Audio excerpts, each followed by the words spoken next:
Hello, everybody, and welcome to the Bloom. It's a special edition. It's a very special edition because Everton look like they might have signed a capable centre forward. It is a big day. It's been a long time coming. Joining me to talk all about it, I've got Dave Downey with me as well. And also from the Brilliant Italian Football podcast is Nima, who's hopefully going to tell us all about Beto and how he's going to bang the goals in. Nima, thanks very much for coming on. How are you?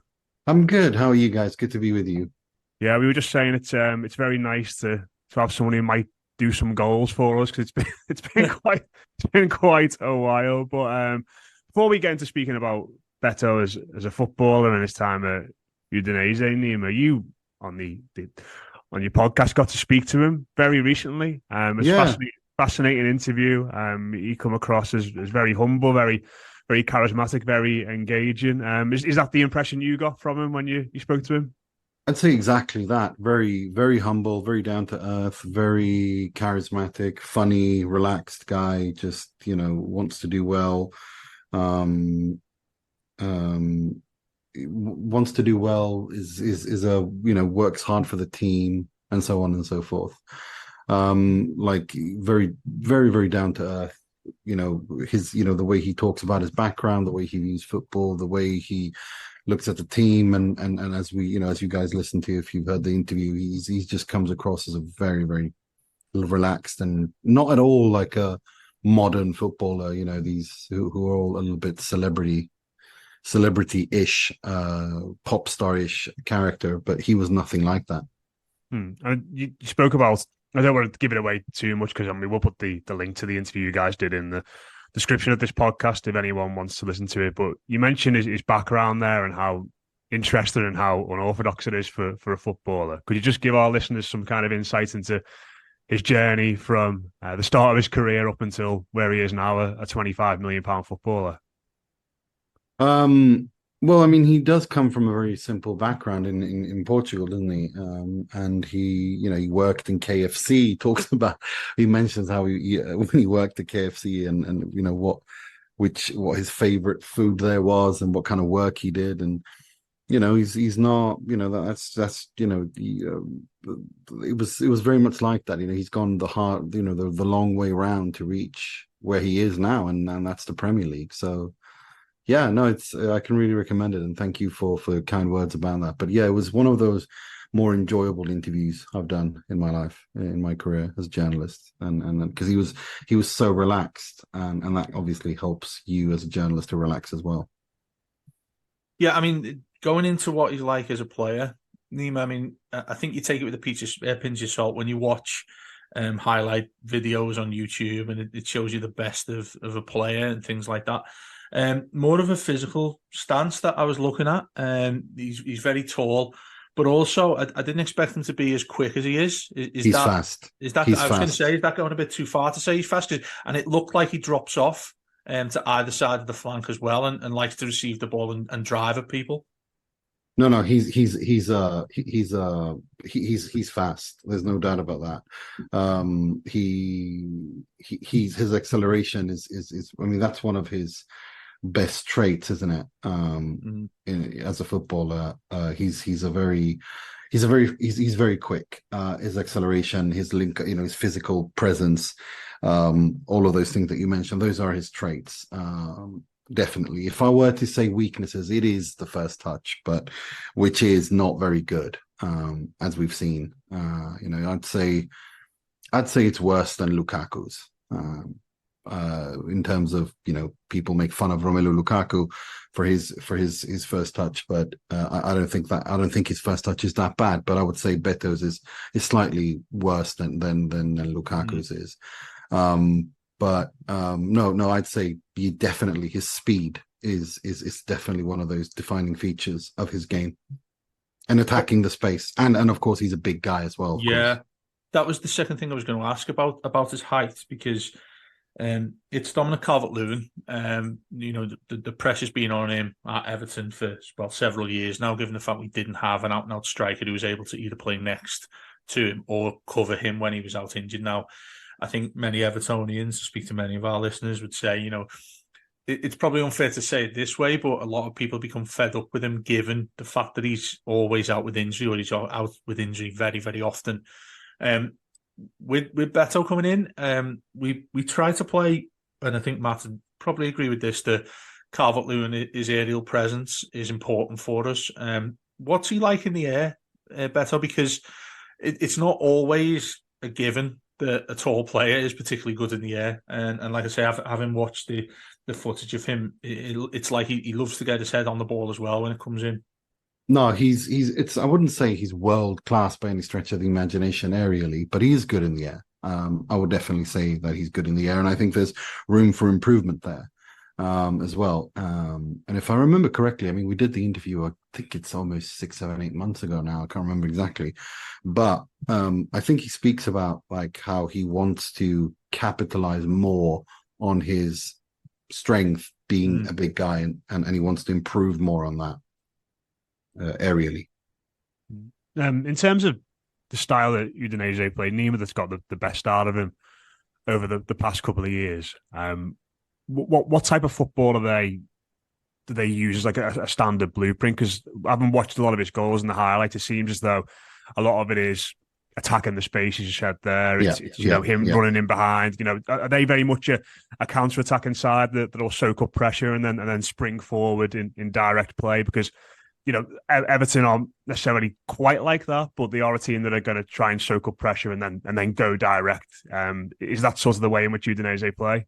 Well, I mean, they've had a few they've had quite a few coaches. I mean, it's been they've changed a bit through now they've got Sotil, who is very highly rated, and by myself as well, because I think he's a great coach. He's a young, he's one of these up and coming young coaches who they believe a lot in Italian football. So it's I wouldn't. They've had to, obviously, because being Udinese, they've obviously had to adapt, of course, and so they have to, they can't just. They don't have the quality in the squad to be this kind of, possession-based attacking side. So they've been very pragmatic. But I would say I think it would be unfair to call them a counter-attacking side strictly because of the talent that they have. Deulofeo is a very technical player now. He's injured, of course. Lazar Samardzic is a very technical player. They can keep the ball in the team and so on and so forth. So I think it would be unfair to call them a counter-attacking side. But then again, they are a side that does maintain that has that knows how to defend and attack and be counter-attacking, but they also know how to control a game as well. And just before I throw it back over to Dave, in terms of the Udinese fans, what's their reaction been to this? Because I think a lot of the time when you sign a player, you immediately go to, the Twitter accounts and the forums of the opposition supporters. How are Udinese fans reflecting on this? Is he a player that they're really desperately sad to lose, or are they seeing it as an opportunity to invest what is quite a handsome transfer fee? Look, they know. Look, the Pozzo family are very honest about how they run Udinese and all their other clubs. They're in it for the money, and they've done it for 20, 30 years now. So they're used to, Udinese finding talent, developing them, and selling them on for a profit. That's just what they do. So Udinese fans are used to that. From how far back do you want to go? I mean, since they took over, it's been everyone from Oliver Bierhoff made it at Udinese to Alexis Sanchez broke through at Udinese, and now to Beto. That's just the business model of the Pozzo family.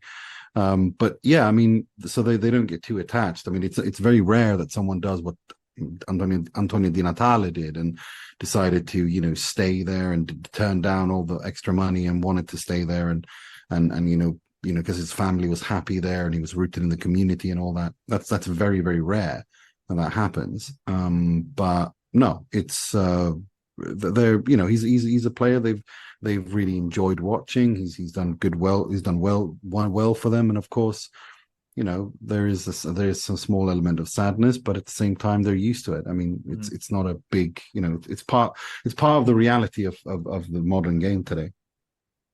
I mean, it's a lot of eggs into one basket for us financially, which is sort of the main story we're used to now over the last few years with Farhad Shiri. That fee on our side of it, and you mentioned there that it's typical to Udinese to do that sort of thing.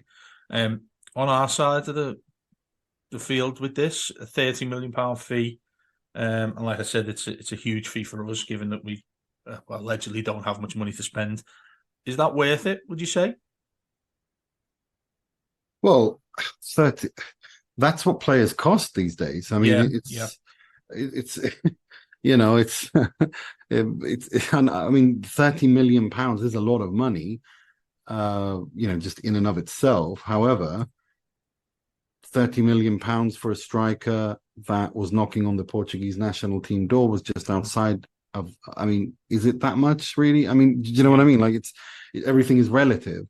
I'd say that's the market value that he has. And then of course Udinese didn't want to sell him. But again, they are good at cashing in on their players. And Beto is one of their senior players who was ready to move on. And so, I'd say it's difficult to answer these questions. I mean, yeah, of course.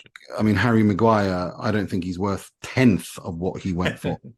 Same thing with Declan Rice. I think he's a good player, but £105 million, not on your life. But it's difficult to say. But I wouldn't say that Everton overpaid. And if they did overpay, they didn't overpay by much.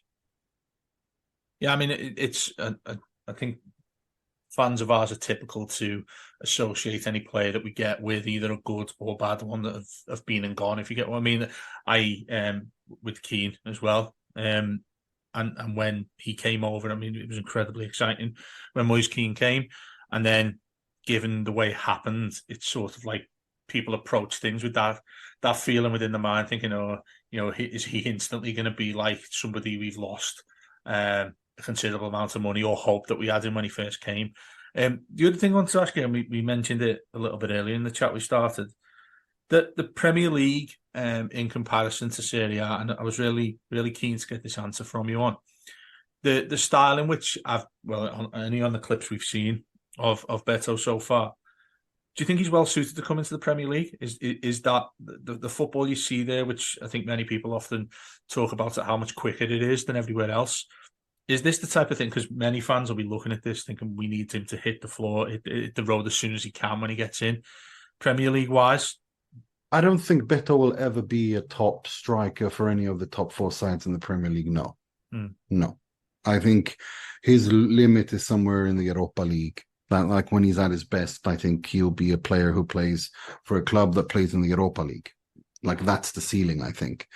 I don't see him starting for a City or Man United or whoever is in the top four, Arsenal. I just don't see that. I don't think he's that level player. But he is a very good player, and he's a very hardworking and honest player in the sense that, when you talk about honest players in the Italian context, you refer to players who are hardworking, who are loyal to. It's always the team above everything else.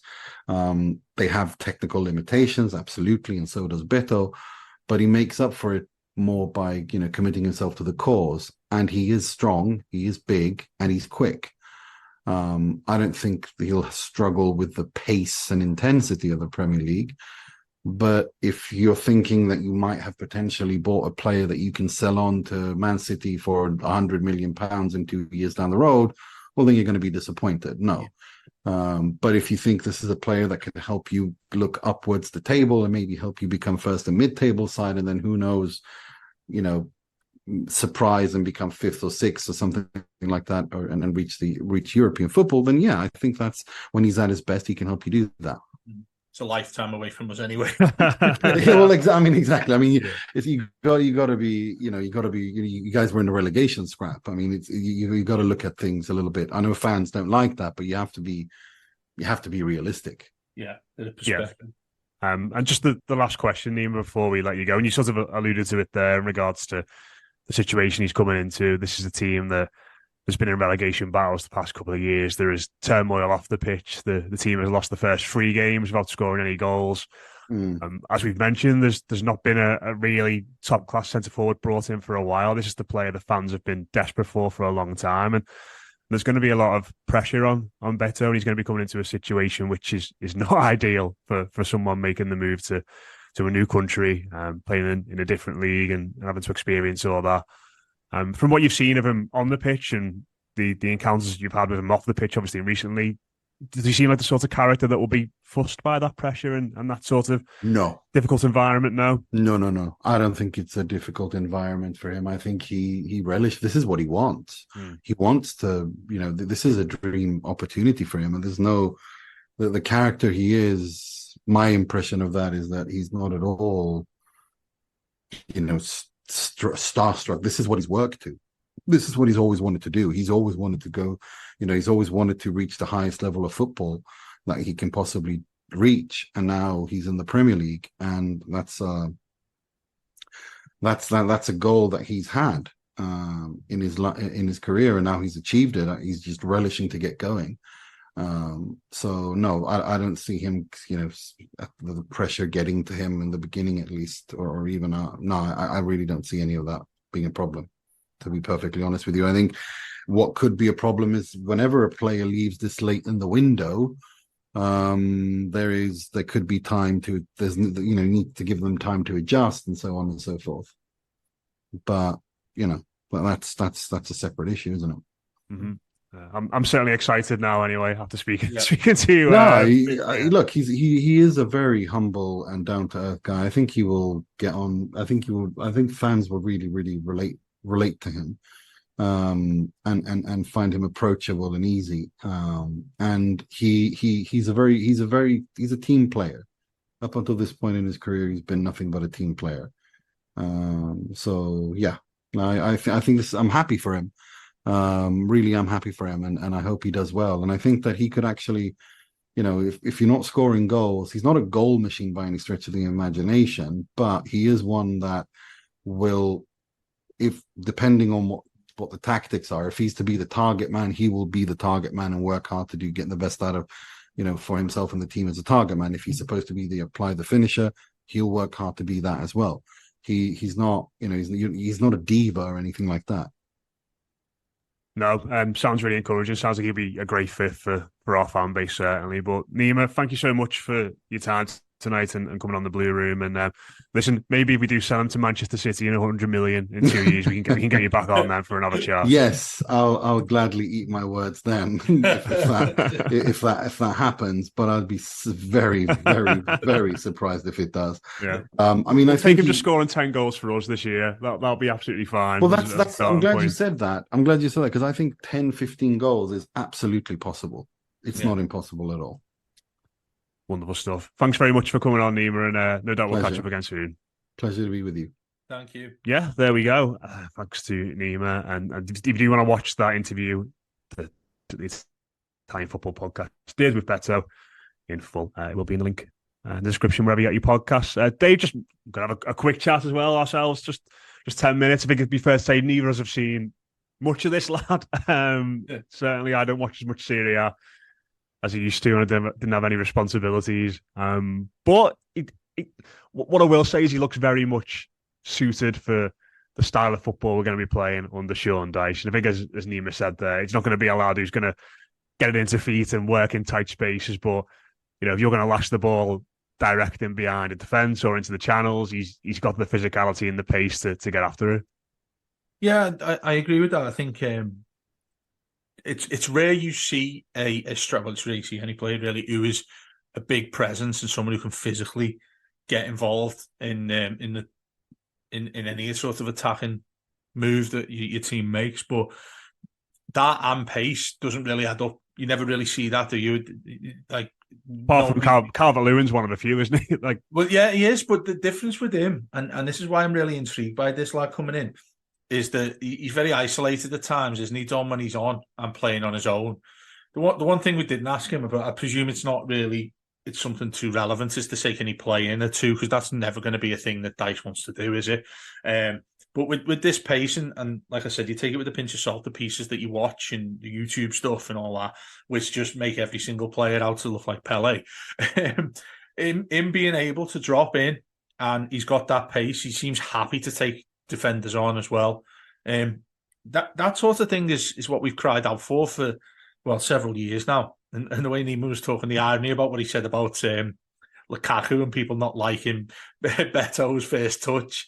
I thought that was quite funny for him to mention, because that was what Lukaku was slated for, wasn't he? When he was at us, if anything. But yeah, it's an exciting signing, and people will take the piss out of us for that. You know, the fans of the clubs, Liverpool fans, and all that would say, "Oh, you know, you're having a laugh about a fella you've just paid 30 million for, and nobody knows him. He'd already been to a better club at the age of 25 and things like that." But yeah, I mean, I'm excited by him, and I do accept that. I'm only feeling that way because we desperately needed another striker, you know, coupled with, well, we don't actually know how good he's going to be in the Premier League. But from what we spoke about there, I think that's very intriguing how he'll be for us. And like Nima said, he'll come in and just not necessarily hit the ground running, but he should be relatively used to the way the Premier League is. Yeah, I think so as well. And like I said there, like a lot of his goals just seem to be, you know, I don't want to compare him to Nias. Like, Nias was great at like charging after balls, like lofted over the top. And like the best thing in his game was he'd make it so difficult for defenders in that situation. Like he'd never give up on everything. And, like it feels like there's a bit of that about this lad, but obviously he's a lot more physically dominant. He's a lot faster technically, despite that first touch issue you mentioned there. Like he seems like, you know, a lot of his goals are little touch in the box, finish. Seems like he can finish on either side. He's good in the air. I think what's then important as well is, you know, the fact that he is humble and a good character. You know, we the last thing Everton want is a striker coming to Goodison Park and not doing that thing that we all love, you know, charging down after the goalkeeper, putting a slide tackle in to try and block it. You know, the Gladys Street loves that sort of thing, doesn't he? You know, and if we get a striker that comes in and just stands up front saying, right, give me the ball and I'm going to score the goals, that's not going to work for us, and I don't think it's going to work for Sean Dyche. So I think in terms of character as well, it feels like it could be a good match. Yeah, I agree. Somebody the fans just attached to as quick as possible. And yeah, I mean, I don't want to say this as if like we obviously been that poor in terms of not scoring any goals in the first 3 games, but he is somebody who can get really in our minds immediately when he first comes in. And like you say there, he puts himself about at the very least of what you'd see. The type of player that if the rest of your side is poor, this is somebody you'll always be able. He'd happily put his head in front of everybody else, and I think that's something we desperately need, Matt. Given there'll be a very low feeling of confidence, won't there, on what we've done in losing the first 3 games, and the manner in which we've lost them and the chances we've missed as well. If he's somebody who you have at the front line who's able to put a couple of them away, because we've had chances, we've created chances, and that's probably been the most frustrating thing. Ironically, I think it'd be easier to handle if we haven't created chances, because then you've got an actual excuse as to why you didn't score. Our real excuse is we haven't got anybody who can put it in. And this fella, the thing what I wanted to ask you about as well, we did touch on it with Nima, the fee. I mean, it surprises me that we were able to get 30 million quid off the bank when, you know, the narrative for a long time has been we are absolutely skint and just we're only able to get loans and whatnot. To go and throw at that amount of money, I think that automatically done. And this is where I think it's a little bit, I don't know, controversial what I'm about to say, but I think that's where pressure is put onto him by you knocking out a fee like that. And I said that, you know, come up with that idea that is throwing all your eggs into one basket by going and spending what you would think is the only amount of money we have able to spend. And now you look to the end of the window, in 4 days' time, 3 days' time even, where we'll be out there, and it's all essentially we'll be trying to do, I imagine, is going to be via loans. That in itself puts pressure on him coming in, doesn't it?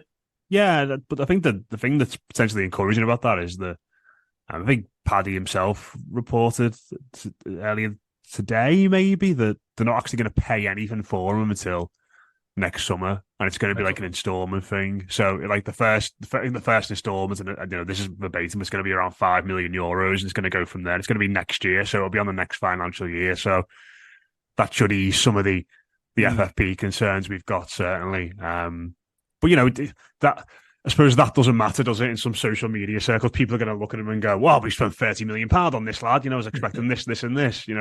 That's going to be the thing if it doesn't go well. But listen, I I think there's something about Everton and having a big burly centre forward, isn't there? And we haven't really signed one for a while. I know we brought Rondon in on a free, and of course that didn't work at all. But there's just something about Everton and having a big striker up front that I think just works and suits us. So even from that very basic standpoint as well, I'm happy about it. And listen, you can see the way we played sometimes throughout the time we've had Dyche, and it's not been pretty. But I think if you plug in a lad who's 6'4" and who can shift and who can maybe get in the box and get on the end of things, then all of a sudden it does start to make a bit more sense. I'm sure there will be a teething period for him. It's not going to be easy coming to a new league, new culture, etc., etc. But encouraging what Nima said there as well, that this is a lad who's had to go the unorthodox way to get to where he is. He's had to battle and scrap and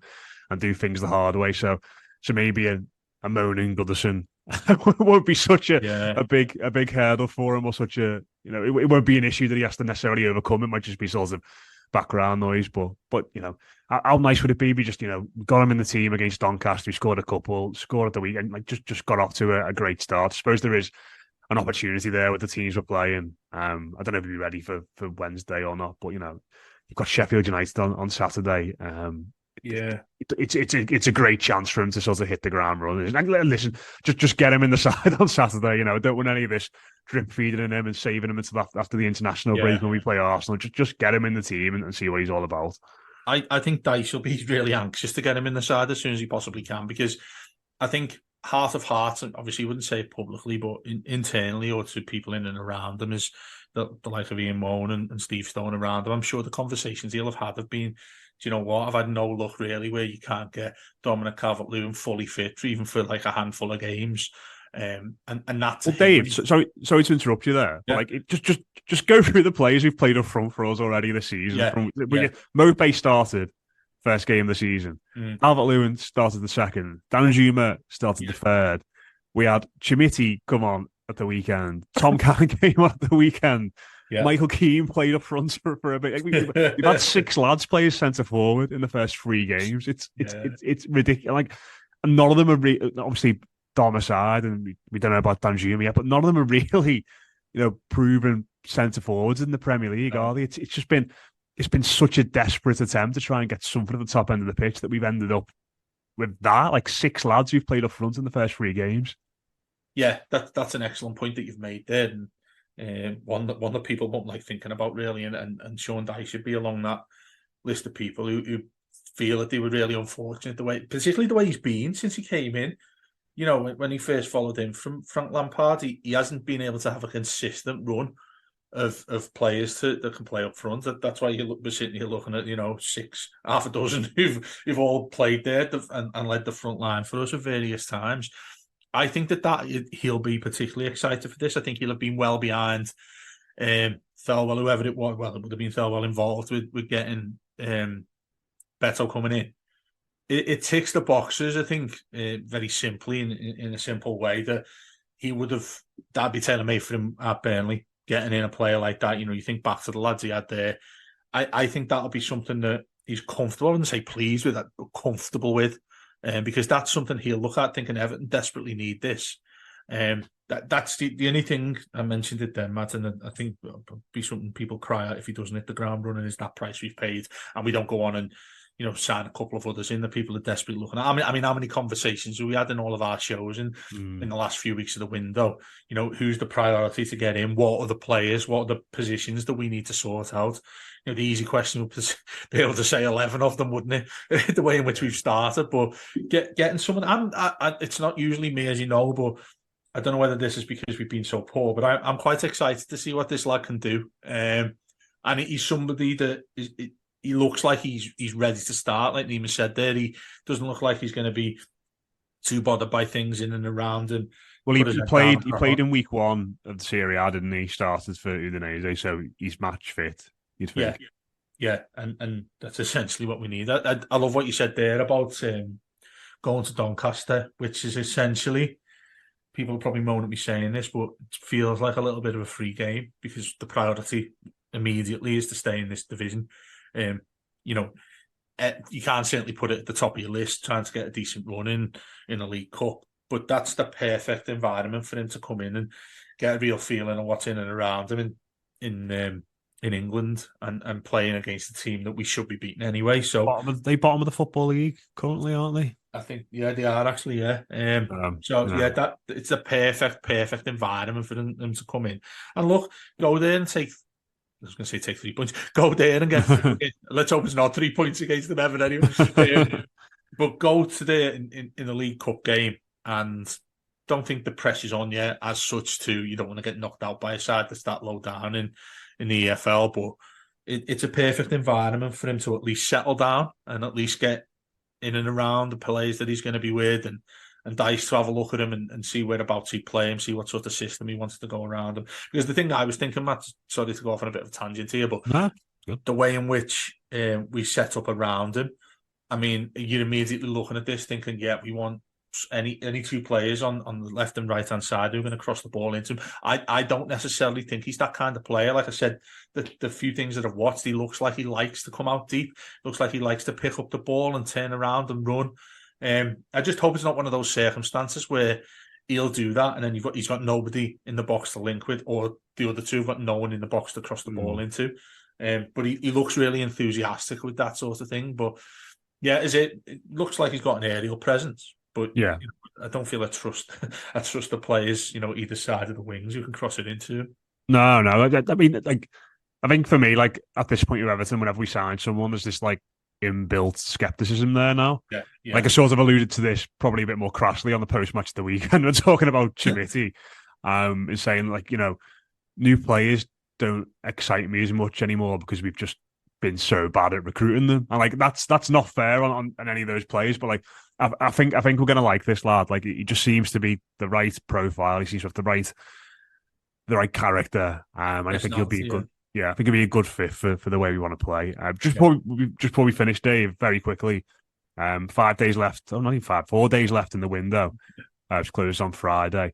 If Everton can sign 2 more positions, or 2 players in 2 positions, what positions are you getting them in? Too many to answer. I think that everyone's struggled with that, haven't they? But in my opinion, personally, I think we need a central midfielder, and that would be a defensive midfielder. Because I think a lot of people have said this about James Garner, in that he can play in a number of roles. He's a little bit of a victim of his own success with that, having to play the right-hand side of the midfield. We saw him against Bournemouth, which kept us up, playing at right back. And he was really good at doing that. I think instantly when you do that as a Premier League player, that's where people look at you moving as soon as there isn't a player in that position. So that's what we've seen of him. I think he's been a little bit of a victim of that in the first 3, having to go to the right-hand side and help whoever's behind him. So he couldn't come in for just a Ghana Gay, who I thought was really poor. I think, what is he now? Heading to 34, 35 years old. Yeah. Not the player that we used to see when he was first here before he went to PSG. Never hit the heights of before that, in my opinion. So I'd get somebody in there, defensive midfield player. And I'm torn between another centre half, but I'd take that away a little bit because of how good Branthwaite looked. You hope that him and Tarkowski would be the 2 at centre back. So I am gonna say left or right hand side, any winger, any wing, I'd look at for us to go and sort that out. And Nonto was the one that looked like we were going to go for and try and get, but I guess we're not going to go out and pay the sort of money that Leeds want for him. Yeah, I agree on midfield. Like, I think centre forward now, you've got Calvert-Lewin, you've got Chimiti, you've got Beto. Like, I don't know what happens in Mopé, but you've got options there, and Danjuma can play there as well. I think wide, we've got obviously Danjuma, McNeil for the left, Harrison, Iwobi for the right. Centre mid, yeah. I tweeted today that Everton should go and ask City about Calvin Phillips on loan. But like, I think you'll probably end up going to someone who's like mid-table or Europe because I think he's a really good player. But yeah, I think someone like him would be ideal. I think he's a really good player, and like, yeah, I think centre back is definitely one. Been saying all summer.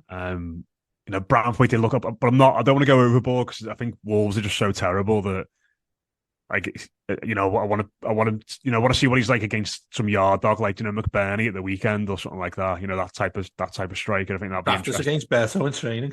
Yeah. I think fullback's sort of gone under the radar, hasn't it? A little. Like, do you know? I saw today he was moving to Fulham. That Castagna. Like, I thought that would have been a good sign for us. Yeah, That can play. He's like Ashley Young, but 10 years younger, isn't he? Like, he can play either side. Really accomplished. Still got a few years left on the clock. Like, I thought that would have been ideal for us, but listen, I think you're right about the fullback position. I didn't even mention it, but Patterson and Young. Look, Young's got to a position now where I think it's awkward that you think, what you'd expect from a 38-year-old is the reaction when he plays ball. So we can't afford that. And then Patterson, he's got a lot of talent, that lad, but he's at the wrong club to be able to, learn and mistakes can happen and things like that. You need to be at a mid-table side for you to be fine with that. I mean, he sticks out like a sore thumb when he makes mistakes, which he did the other day. I really want him to kick on, but I think he's probably in the wrong environment for him to learn his craft. Yeah. So I think I'll probably go centre mid, like a proper number 6, and probably just centre back still, just. But I think I am worried about left back and right back. God, sat here in 2023 August, wishing for Seamus Coleman to be fit again. Yeah, mate, that's it. Well, when he is, what is he now? 36. Yeah, I think so. Yeah, 74-year-old combined age at left back and right back, mate. What are we? What are we anymore? Pensioners. Yeah. I'll tell you what, I saw Leighton Baines run past ours the other day. He looked absolutely brilliant. Great shape. Quick. Yeah, he was going fast as well. Yeah, so I think he was in the same school year as Ashley Young. So you never know. Was he really? Yeah. Just shows how clever he is for just finishes his career when it was the right time. Yeah. God, the way you look at him now, he'd probably be. That wasn't the right time. You could probably still throw him in there now. He looks in great shape. He's just got that distinctive running style still. Oh, brought back all kinds of memories. But I didn't want him. Hopefully, he didn't see him like pressed up against my window. Run back. Oh God. Oh yeah. Because where we record these, it looks out onto the street, and I always see him going past. It's like need a rainy. Shout on him, mate. Get him in the house and get him on it. Yeah, I need a rainy window. Dropping down, me looking longingly at him as he disappears into the distance down the road. Oh dear. Right, we'll leave it there anyway. Cheers to Nima, cheers to Dave, and hopefully Beto is very much the business for the Blues. Loads coming up this week. Dave, you're doing most of the shows this week. Subs weekly. Yeah, Postmaster Wednesday as well, haven't we? Yeah, loads going on. And I'll be chipping in as and when I can. I will be ignoring deadline day because I'll be at the cricket. So yeah, deadline day. I was going to say I don't know what we're going to do on deadline day, but we always do deadline day. Yeah. We've mentioned there the players. Or Rob. First deadline day about Rob. I know. I never know about Rob. He'd probably be the best signing we get in if he did decide to turn up. What I learned on the weekend is that he's actually been sending voice notes to Mark Mosey, which are about 7-8 minutes long. So he's sort of still doing his own podcast, in a way. He'd kill us for mentioning that though on this, because people will be onto us saying, "Why aren't you putting the voice notes on this just to see what he's saying?" So he's sending all these voice notes still, and like. Has he really given up podcasting? The Blue Room's always there for everyone. That's what he's trying to say. Yeah, I don't know. Maybe the listeners should let us know what they think about that. I'm not sure. It counts as fully retiring when he's sending voice notes to Mark Mosey. But yeah, we will leave it there anyway. Cheers for tuning in. Up Beto, up the Toffees.